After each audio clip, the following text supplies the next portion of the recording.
হরে কৃষ্ণ। আজ জ্যৈষ্ঠ মাসের মঙ্গলবার। আজকের এই শুভ দিনে অনেকেই ভক্তি এবং শ্রদ্ধার সহিত জয় মঙ্গল চণ্ডীর ব্রত করবে এবং ইষ্ট দেবীর পুজো করবে।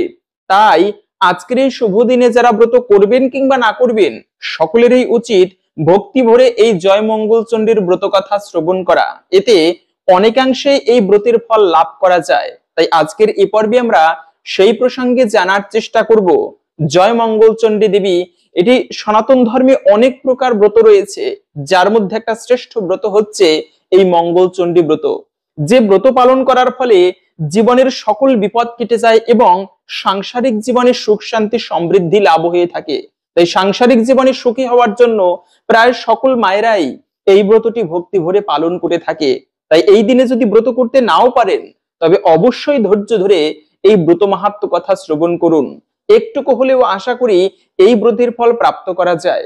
মা মঙ্গল চণ্ডীর বিশেষ কৃপা লাভ হয়, এর ফলে জীবনে কোনো বিপদ আসে না।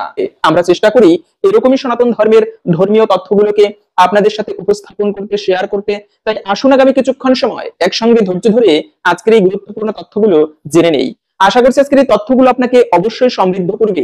ভালো লেগে থাকলে অবশ্যই একটা লাইক করে কমেন্টে জয় শ্রী মঙ্গল চণ্ডীর জয় একবার হলেও লিখে যাবার অনুরোধ জানাচ্ছি।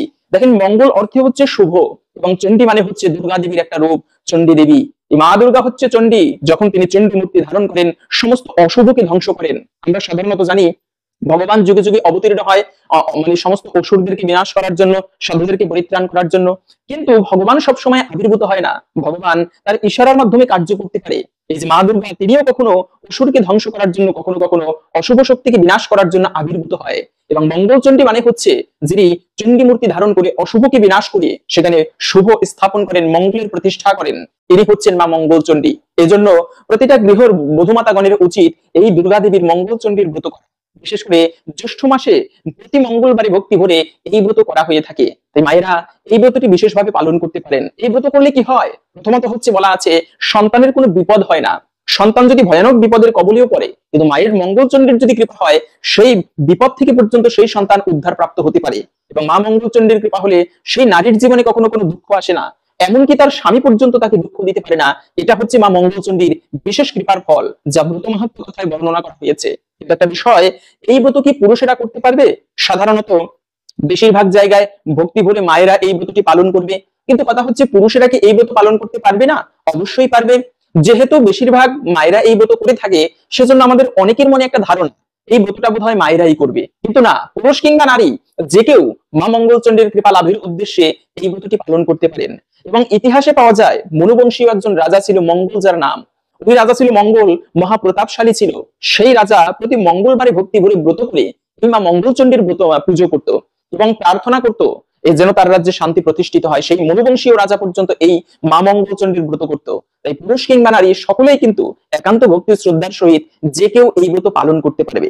দ্বিতীয়ত হচ্ছে ব্রতের নিয়ম কি। যদিও আমরা অনেকে ব্রতের নিয়ম জানি, আবার অনেকে জানি না, তবে সেক্ষেত্রে একই নিয়ম। যে কোনো ব্রত পালন করার ক্ষেত্রে ব্রতের আগের দিনে সংযম পালন করতে হয়, নিরামিষ খাবার গ্রহণ করতে হয়, মাছ মাংস আদি খাবার খাওয়া উচিত নয়। শুধু খাবারের ক্ষেত্রে নয়, মিথ্যা কথা বলা, তারপরে শারীরিক সঙ্গ করা স্বামী স্ত্রীর, এগুলো উচিত নয় ব্রতের আগের দিন। অন্তত পক্ষে আপনারা এই মা মঙ্গল চণ্ডীর জ্যৈষ্ঠ মাসের প্রতি মঙ্গলবারে এই মা মঙ্গল চণ্ডীর ব্রত করবেন এবং ব্রতের আগের দিনে সংযম পালন করে তারপরে মঙ্গলবারে, আজকে মঙ্গলবারে খুবই ভোরে ভোরে ঘুম থেকে উঠবেন। প্রতি মঙ্গলবার খুবই ভোরে ভোরে ঘুম থেকে উঠে স্নান করে মায়েরা বিশেষ করে বাড়িতে ইষ্ট দেবীর পুজো দিবেন।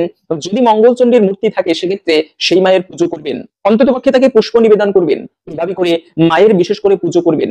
শাস্ত্রে বলা হয়েছে এই মঙ্গল চণ্ডীর পুজো মানে ব্রত করে ব্রাহ্মণ দিয়ে সেই মা মঙ্গল চণ্ডীর পুজো করানো উচিত এবং সেই ব্রাহ্মণকে দক্ষিণা সহিত তাকে সন্তুষ্ট করে বিদায় দেওয়া উচিত। কেননা দক্ষিণা একটা গুরুত্বপূর্ণ বিষয়। যারা এই মঙ্গল চণ্ডীর ব্রত করবেন, তারা আরেকটা গুরুত্বপূর্ণ বিষয় হচ্ছে দান করার চেষ্টা করবেন। কেননা প্রতিটা ব্রত করার পরে দান করা উচিত। দানের মাধ্যমে সেই ব্রত সম্পূর্ণ হয়, না হলে আংশিক ফল লাভ হয়ে থাকে। তাই দান করতে পারলে ব্রত করার পরে এতে সেই ব্রতের ফল আরো দ্বিগুণ প্রাপ্ত করা যায়। এজন্য দক্ষিণা সহিত এই ব্রত মাহাত্ম্য কথায় বলা আছে, মঙ্গল চণ্ডী ব্রত করার পরে পুরোহিত দিয়ে পুজো করিয়ে সেই পুরোহিতকে সম্ভব হলে দক্ষিণা সহিত তাকে বিদায় করবেন খুশি করে। এভাবে করে এই ব্রত পালন করতে হয়। সেক্ষেত্রে ঠাকুর পুজো বা মঙ্গল চণ্ডীর পুজো যদি বাড়িতে আপনি নিজে করে থাকেন, সেক্ষেত্রে হচ্ছে কিছু মানে অর্থ করি আপনি, অথবা সামর্থ্য মতো যেরকম দান পারেন সেরকম দান করবেন ব্রাহ্মণদেরকে, গরিবদেরকে। এমনও করতে পারেন এই মঙ্গল চণ্ডীর ব্রত করে আপনি বাড়িতে কিছু গরিব মানুষদেরকে নিমন্ত্রণ করে ভোজন করাবেন এর মাধ্যমেও মা মঙ্গলচণ্ডীর কৃপা বেশি করে প্রাপ্ত করা যায়। এই যে দান করা, সেবা করা, জীবের সেবা করা হচ্ছে পরম ধর্ম। তো এই জীবের সমস্ত জীবের মা হচ্ছেন কিন্তু সেই দুর্গা দেবী, মঙ্গলচণ্ডী দেবী। তার পুজো করার মাধ্যমে, জীবদের সেবা করার মাধ্যমেও সেই মঙ্গলচণ্ডী দেবী অত্যন্ত প্রসন্ন হয়ে থাকে। যাই হোক, এভাবে করে ব্রতের দিনে খুবই সকাল সকাল মঙ্গলচণ্ডীর পুজো করবেন। এই দিনে ব্রত করা কেবলমাত্র একটু না খেয়ে থাকা নয়। এই দিনে কি কি খাবার খাওয়া যাবে? আপনারা সর্বোত্তম হচ্ছে অন্তত পক্ষে সন্ধ্যাকাল পর্যন্ত মায়েরা নির্জলা ব্রত করবে। মায়েরা, পুরুষ কিংবা নারী, প্রত্যেকেই আপনারা এই দিনে যারা ব্রত করবেন চেষ্টা করবেন নির্জলা ব্রত করতে। এবং অনেকে আছে বলে থাকে আমরা বৈষ্ণব, ভগবান বিষ্ণুর পুজো করি।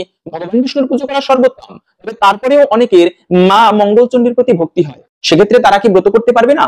অবশ্যই করতে পারবে। বৈষ্ণব কিংবা যেই হোক না কেন, এই মঙ্গলচণ্ডীর প্রতি, মঙ্গলচণ্ডী দেবীর প্রতি যদি ভক্তি হয়ে থাকে, তবে যে কেউ একান্ত ভক্তি শ্রদ্ধার সহিত এই ব্রত পালন করতে পারবে। এবং ব্রতের দিনে কিছু কাজ আমাদের ভুলক্রমেও করা উচিত নয়। যেমন ব্রত করে কিন্তু ক্ষৌর কর্ম করতে নেই। চুল, দাড়ি, নখ এগুলো কখনো কাটা উচিত নয়। এতে কিন্তু ব্রতের সম্পূর্ণ ফল লাভ হয় না। দ্বিতীয়ত হচ্ছে খেয়াল রাখবেন যেন হাত পা কেটে না যায়। যদি হাত পা কেটে যায় তাহলেও কিন্তু সেই ব্রতের সম্পূর্ণ ফল লাভ হয় না, ব্রতে দোষ লাগে। তো মঙ্গলচণ্ডী ব্রত পালন করে এই বিষয়টা খেয়াল রাখবেন যেন হাত পা কেটে না যায়, শরীর থেকে রক্তক্ষরণ না হয়। এই ব্রতের দিনে যারা পারবেন অবশ্যই সকাল থেকে সন্ধ্যা পর্যন্ত নির্জলা উপবাস করবেন। জল ফোঁটা পর্যন্ত পান করা উচিত নয়। এরপরে সূর্যাস্তের পরে আপনারা মা মঙ্গলচণ্ডীর ব্রত করে তারপরে ফলমূলাদি অনুকল্প প্রসাদ গ্রহণ করবেন। ফলমূল, জল, ঔষধ, ব্রাহ্মণ, এগুলো যে কোনো ব্রত করার পরে গ্রহণ করা যাবে। এভাবে করে আপনারা যে কোনো প্রকার ফল খেতে পারবেন, দুগ্ধজাত খাবার খেতে পারবেন।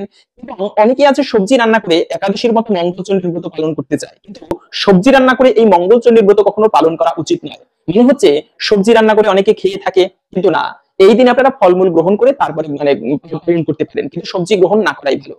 পরের দিনে হচ্ছে বুধবারে আপনারা সকালবেলা 9টার মধ্যে সকাল এই ব্রত ভঙ্গ করবেন। পঞ্চমী শস্য প্রসাদ দিয়ে মা মঙ্গলচণ্ডীর পুজো করে তার কাছে প্রার্থনা করে এই ব্রত ভঙ্গ করতে হয়, এবং এটা হচ্ছে ব্রত পালনের প্রকৃত নিয়ম।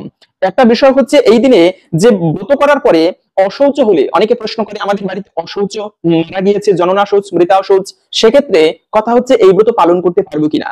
এমনিতে ইষ্টদেবীর পুজো বা ইষ্ট দেবদেবীর পুজো বাড়িতে কেউ মারা গেলে করা যাবে অবশ্যই।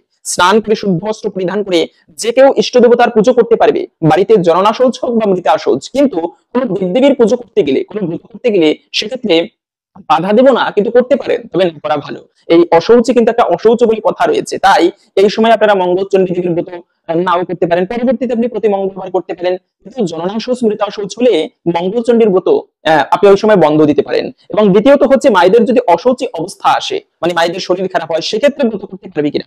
যেহেতু অশৌচি, সেক্ষেত্রে ভক্তি হলে ওই দিনে ব্রত করতে পারেন, কিন্তু আপনি ওই দিনে মঙ্গলচণ্ডী দেবীর তো পুজো করতে পারবেন না। ওই দিনে আপনি এমনি ভক্তি হলে ব্রত করবেন, এটাও ঠিক আছে, তবে পুজো করা যাবে না, এটা একান্তই নিষিদ্ধ।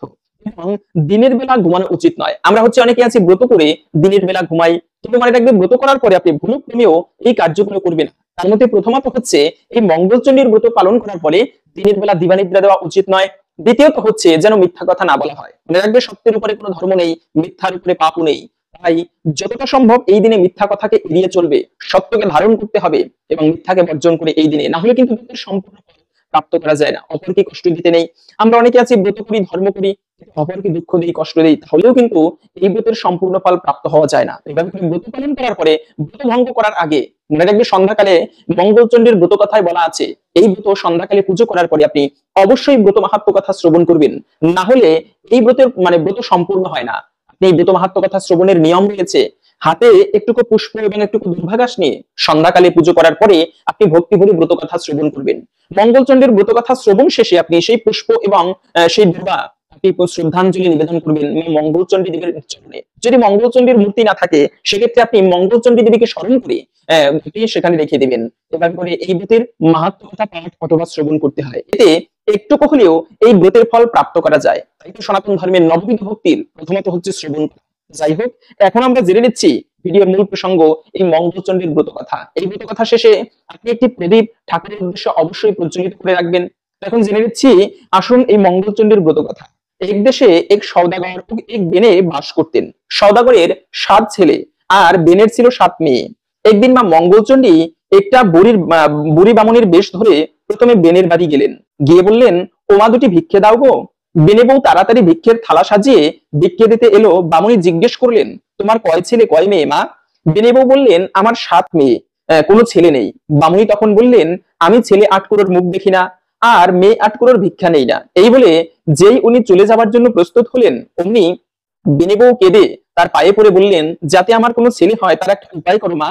বামুনি তাকে একটি ফুল দিয়ে বললেন, এই ফুল দিয়ে জল খেলে তোমার ছেলে হবে, তার নাম রেখো জয়দেব। এই বলে বামুনি চলে গেলেন। এবার সেই বামুনি সওদাগরের বাড়ি গেলেন, গিয়ে বললেন, ওমা দুটি ভিক্ষা দাও গো। সওদাগর বউ একই ভাবে ভিক্ষের থালা সাজিয়ে ভিক্ষা দিতে এলে বামুনি জিজ্ঞেস করলেন, তোমার কয় ছেলে কয় মেয়ে মা? সওদাগর বউ বললেন, আমার 7 ছেলে মা, কোনো মেয়ে নেই। বামুনি তখন বললেন, আমি মেয়ে আটকুড়োর মুখ দেখি না, আর ছেলে আটকুড়োর ভিক্ষা নেই না। এই বলে যেই উনি চলে যাবার জন্য প্রস্তুত হলেন, অমনি সওদাগর বউ কেঁদে পায়ে পড়ে বললেন, যাতে মেয়ে হয় তার একটা উপায় করো মা। বামুনি একটি ফুল দিয়ে বললেন, এই ফুল ধুয়ে জল খেলে তোমার মেয়ে হবে, তার নাম রেখো জয়াবতী। এই বলে বামুনি চলে গেলেন। কালক্রমে দুই বই পোয়াতি হলো। বামুনির কথা অনুযায়ী তারা তাদের ছেলে মেয়ের নাম রাখলো যথাক্রমে জয়দেব ও জয়াবতী। জয়দেব ও জয়াবতী ক্রমেই বড় হলো। একদিন যখন জয়াবতী মা মঙ্গলচণ্ডীর পুজো করছিলেন, তখন জয়দেবের পায়রা উড়ে এসে জয়াবতীর কোলে বসলো। জয়দেব এসে তাকে বললেন, আমার পায়রা ধরেছো কেন? তখন, আমায় ফেরত দাও আমার পায়রা। জয়াবতী তাকে বললেন, আমি কেন ধরতে যাব, নিজেই এসেছে আমার কোলে, আর আমি ওকে দেব না। জয়দেব রেগে গিয়ে তার পুজোর উপকরণের দিকে তাকিয়ে বললেন, যদি না দাও তাহলে এইসব কিন্তু আমি ফেলে দেব।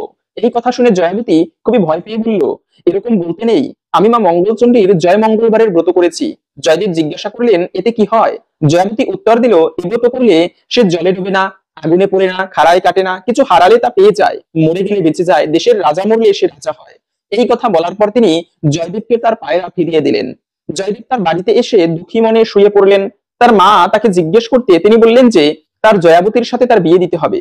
তার মা তাকে বললেন, ইয়ার এমন কি কথা, তোর বাবাকে বলে সব ঠিক করা যাবে। জয়দেবের বাবা জয়াবতীর বাবাকে অনেক উপহার পাঠিয়ে তাকে এই বিয়েতে রাজি করালেন। জ্যৈষ্ঠ মাসের একটি মঙ্গলবারে তাদের বিয়ের দিন ঠিক হলো।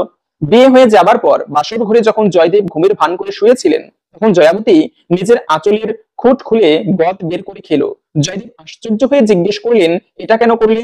জয়াবতী বললেন, আজ মঙ্গলচণ্ডীর পুজো কিনা, এ পুজো করলে কি হয়? জয়দেব জিজ্ঞেস করলেন।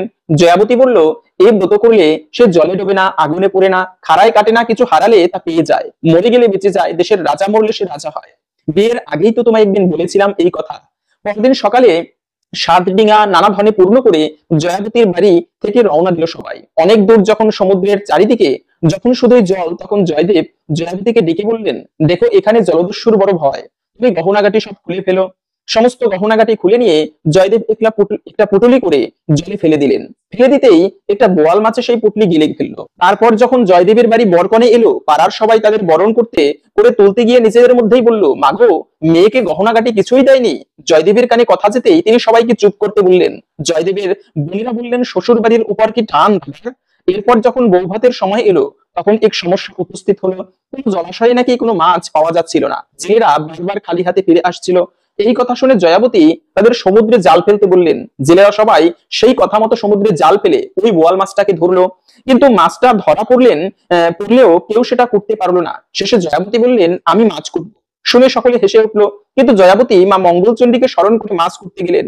যেই না বটির গায়ে মাছ ঠেকালেন, অমনি মাছ কেটে দুটুকরো হয়ে গেল, আর সেই গহনার পুটলি তার কোলে এসে পড়লো। এরপর যখন জয়াবতী সেই গহনাগাটি পরে বেরিয়ে এলেন, সবাই তাকে দেখে অবাক হয়ে গেল। জয়দেব সেই গহনা ফিরে পেতে মনে মনে ভাবলেন যে সত্যিই তো হারানো জিনিস ফিরে এলো। এরপর রান্না করার কথা এলে জয়দেব বললেন, জয়াবতী রান্না করবে। জয়াবতী তখন মা মঙ্গলচণ্ডীকে স্মরণ করে রাঁধতে গেলেন। সবাই খেয়ে খুবই সুখ্যাতি করতে লাগলো। এরপর তাদের যথাসময়ে একটি ছেলে হলো। একদিন ছেলেকে শুইয়ে জয়াবতী কাছে গেলেন। জয়দেব এসে ছেলেকে নিয়ে গিয়ে কুমোরের পোয়ানে ফেলে দিয়ে এলেন। সেদিন কুমোরের পোয়ানে উনুন জ্বলেনি। মা মঙ্গলচণ্ডী এসে ছেলেকে নিয়ে জয়াবতীর কুলে দিয়ে এলেন। আরেকদিন জয়দেব ছেলেকে নিয়ে পুকুরের সিঁড়ির তলায় ঘাড় গুজে পুঁতে দিয়ে এলেন। মা মঙ্গলচণ্ডী এবারও তাদের ছেলেকে বাঁচিয়ে জয়াবতীর কুলে দিয়ে এলেন। একদিন জয়াবতী ছেলেকে শুইয়ে রেখে কাজ করতে গেলেন। এসে দেখেন জয়দেব ছেলেকে একখানা কাটারি দিয়ে কাটতে যাচ্ছে। জয়াবতী দেখে ছুটে এসে চেঁচিয়ে চেঁচিয়ে উঠে বললেন, তোমার কি এখনো বিশ্বাস হলো না? জয়দেব তখন হাত থেকে কাটারি ফেলে বললেন, হ্যাঁ এইবার আমার বিশ্বাস হয়েছে। তারপর জয়াবতী আরো অনেক ছেলে মেয়ে হলো। জয়দেব এবং জয়াবতী সুখে ঘরকন্যা করতে লাগলো। তারা তাদের সমস্ত ছেলে মেয়েদের এই ব্রতের কথা প্রচার করতে বললেন। ধীরে ধীরে এভাবেই জয় মঙ্গলবার ব্রত সবার মধ্যে প্রচার হলো। এই ছিল মূলত জয় মঙ্গলবারের মঙ্গলচণ্ডীর ব্রত কথা। আশা করি বুঝতে পেরেছেন এই ব্রত পালন করলে আমরা কি ফল লাভ করতে পারি। সেজন্য মায়েরা বিশেষ করে এই ব্রত পালন করতে পারেন। এর ফলে সংসারের সুখ শান্তি সমৃদ্ধি ফিরে আসে এবং সকল বিপদ কেটে যায়। হরে কৃষ্ণ। আশা করছি আজকের এই গুরুত্বপূর্ণ তথ্যগুলো জেনে আপনি একটু হলেও সমৃদ্ধ হয়েছেন। ভালো লেগে থাকলে অবশ্যই একটা লাইক করে কমেন্টে জয় মা মঙ্গলচণ্ডীর জয় একবার হলেও লিখে যাবার অনুরোধ জানাচ্ছি। মা মঙ্গলচণ্ডীর কৃপায় সকলের জীবনে সুখী হোক এই কামনা করে আজকের ভিডিওটি এখানে সমাপ্ত করছি।